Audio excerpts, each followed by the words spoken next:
This call is being recorded. All right. Good morning, everybody. Grand Rising. Happy New Year. We really got it cranked off in a wonderful way yesterday.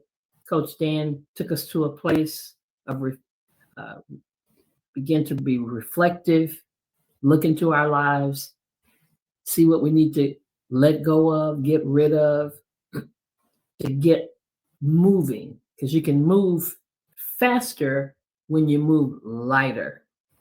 So this morning, what I want to do is cover a couple of things, but at the end, I want to speak prophetically.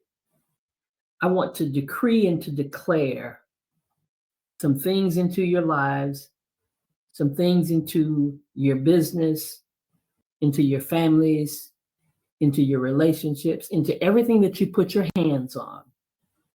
Because I'll start off with this. I decree and declare that everything that you do this year that you put your hands on will be blessed. But before we do that, I want to cover the area of our lives that usually stumps us, and that's distractions. We make up our mind to do things, and the moment you make up your mind to do something, up jumps something to distract, to get you off course, to get you off vision. And I believe that we're going to, this year in 2025, I believe that we're going to experience the fullness of what God has planned for us. But there are some distractions that we've got to make sure that we're aware of, that so we can overcome them. Because I've learned that when I'm aware of something, when I know it's going to happen, I can really gear up for it. But if it catches you off guard, okay, that throws you off the loop. Now, nothing catches God off guard, but a whole lot of stuff catches us off guard. So the first distraction that we've got to overcome is fear and doubt. Fear and doubt. We can't worry about the unknown, guys. We can't worry about stuff that hasn't happened yet, stuff that could possibly take place, and doubt what we believe is going to happen. Whatever you profess that you're going to do in 2025, don't doubt it. Even when it looks like it's not happening, don't doubt it, because it blocks your faith.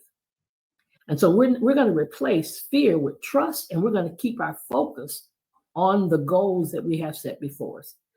The second thing that we've got to overcome as a distraction is comparison. Too often times, especially when we have challenges and things that we're striving for, trips that we're going after, we measure our journey based on others. That becomes a distraction, because then you're disappointed in yourself because you didn't get it and somebody else did, or you're seeing how fast somebody else is moving. I've learned that if it's moving fast from my neighbor, that means I'm in the right neighborhood. So we've got to stop allowing that distraction of comparison, because then it just leads down the wrong road to discouragement. Instead, focus on your unique path. Every one of you on this call is an individual. Every person on your team is an individual. The people that will come to your team are individuals. And so you've got to focus on you, your unique path, and trust the timing of your life. Number 3, we've got to not be distracted by busyness. Busyness. We can sometimes never say no. We get overcommitted. We get bogged down doing busy stuff. And sometimes it's not even money producing stuff.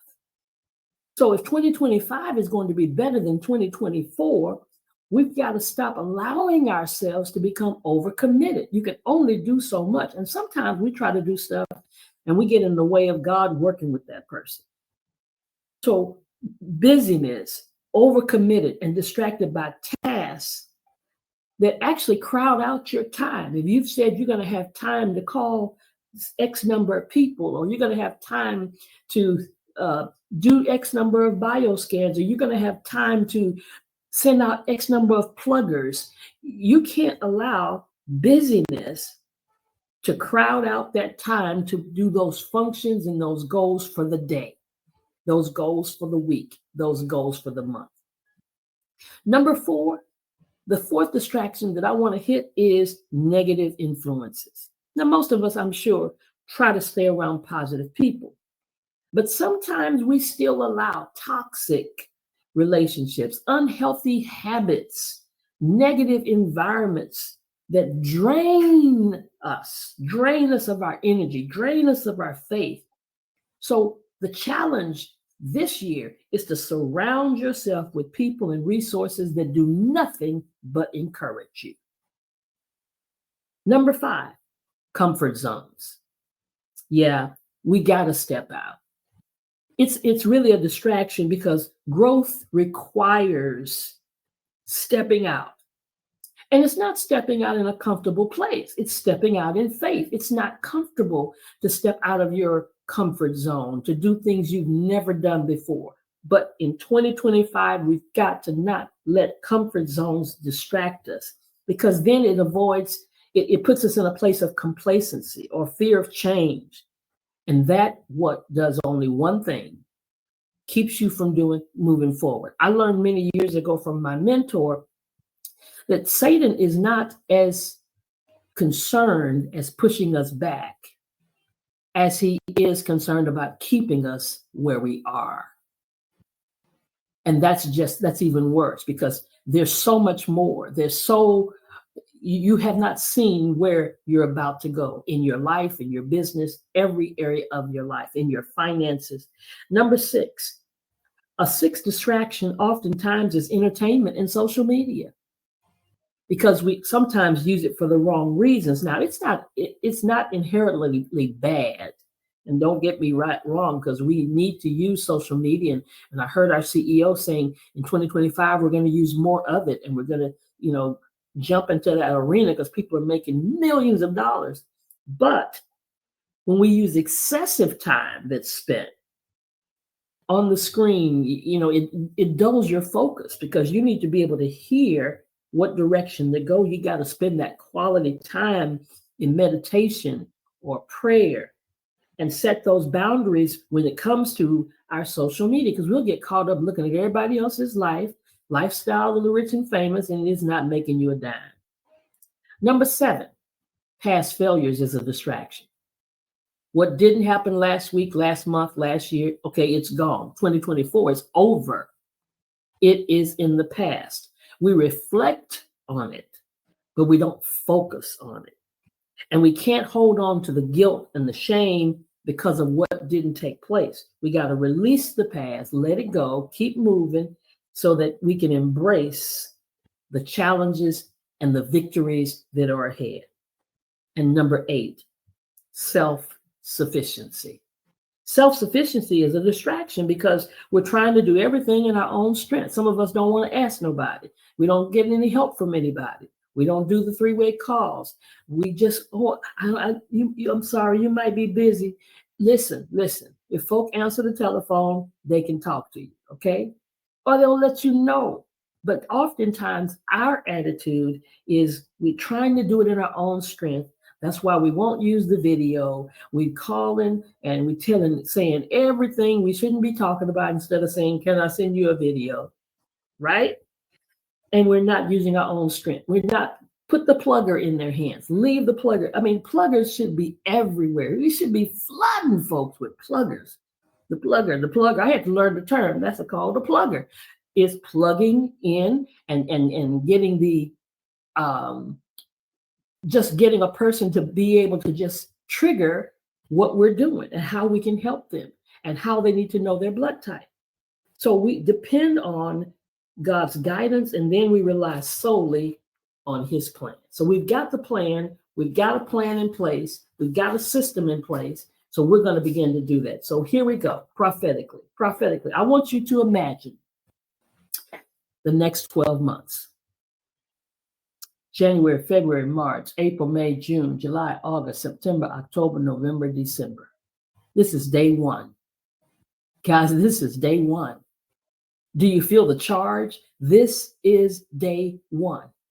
Imagine the next 12 months unfolding like it's a masterpiece, like it's a brand new movie that you're watching. You're in the first day of it.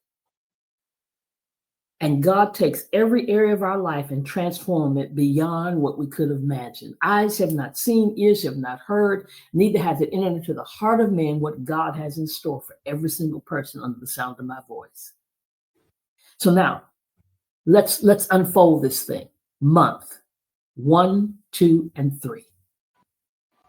I decree that in the first 3 months of 2025, doors that were once closed suddenly swing open. In months 1 through 3, opportunities you prayed for begin to manifest. In months 1 through 3, connections you never expected start forming. In months 1 through 3, God begins planting seeds of favor, provision, and restoration. Now we're past months 1 through 3, months 4 through 6. Months 4 through 6, I decree that miracles start to flow effortlessly. Months 4 through 6, healing, both physical and emotional, take place. Months 4 through 6, dreams that felt out of reach become attainable because alignment begins to take place with your steps and your purpose.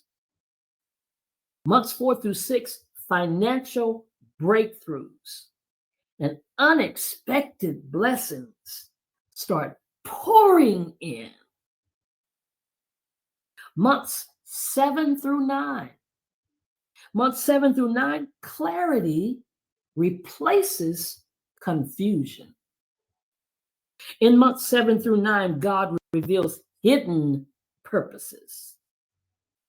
And what once felt like delays now appear as divine timing. Months 7 through 9, relationships are healed. New partnerships arise to help carry out your vision. And then finally, months 10 through 12, acceleration begins. What took others years to achieve, you will accomplish in months. Prayers you've been waiting on for years are going to be answered. Testimonies of transformation inspire others, and your faith grows to new heights.